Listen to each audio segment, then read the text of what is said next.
1967 Indo-Swiss പ്രൊജക്ടിന് കീഴിൽ കേരളത്തിൽ മാട്ടുപ്പെട്ടിയിലും വാഗമണിലും പശുവളർത്തൽ കേന്ദ്രങ്ങൾ ആരംഭിച്ചത്. എന്നാൽ 2000-ൽ വാഗമണിലെ കേന്ദ്രം നഷ്ടമാണെന്ന് കാണിച്ച് KLD പിന്മാറി.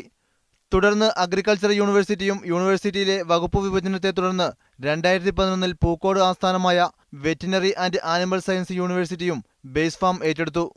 90ഓളം വിവിധ ഇനം പശുക്കളുള്ള ഫാം യൂണിവേഴ്സിറ്റിയുടെ മറ്റ് ഫാമുകളേക്കാൾ പാലുൽപാദനത്തിൽ മുൻപിലാണ്. 300ഓളം ലിറ്റർ പാൽ ഈ ഫാമിൽ നിന്ന് ലഭിക്കുന്നു. ധാരാളം വിദ്യാർത്ഥികൾ റിസർച്ചിനായി ഈ ഫാമിൽ എത്തുന്നു. ഇതിനിടെ കേരള ലൈഫ് സ്റ്റോക്ക് ഡെവലപ്മെന്റ് ബോർഡിന്റെ ഒരു ഹൈടെക് ഫാം ബേസ് ഫാമിനടുത്ത് പണിയാരംഭിക്കുകയും മുൻപ് ഉപേക്ഷിച്ച ബേസ് ഫാമിന് അവകാശവാദം ഉന്നയിക്കുകയും ചെയ്തു.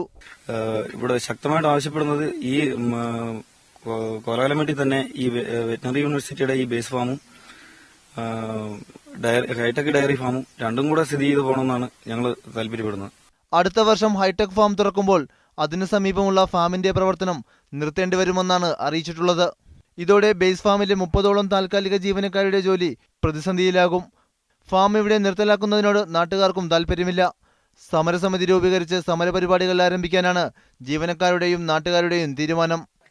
കാലികൾ മേയുന്ന ഈ കാഴ്ച സ്വിറ്റ്സർലൻഡിലെ പുൽത്തകടികളിൽ നിന്നല്ല, വാഗമണിലെ ബേസ് ഫാമിൽ നിന്നാണ്. ഈ കാഴ്ചയും ഈ ഫാമും ഇനി എത്ര നാളെന്ന ആശങ്കയിലാണ് ജീവനക്കാരും ജനങ്ങളും. ഇടുക്കിയിൽ നിന്നും ക്യാമറമാൻ സിജു വാഗമണിനൊപ്പം ബിജു തറയിൽ, മീഡിയ 1.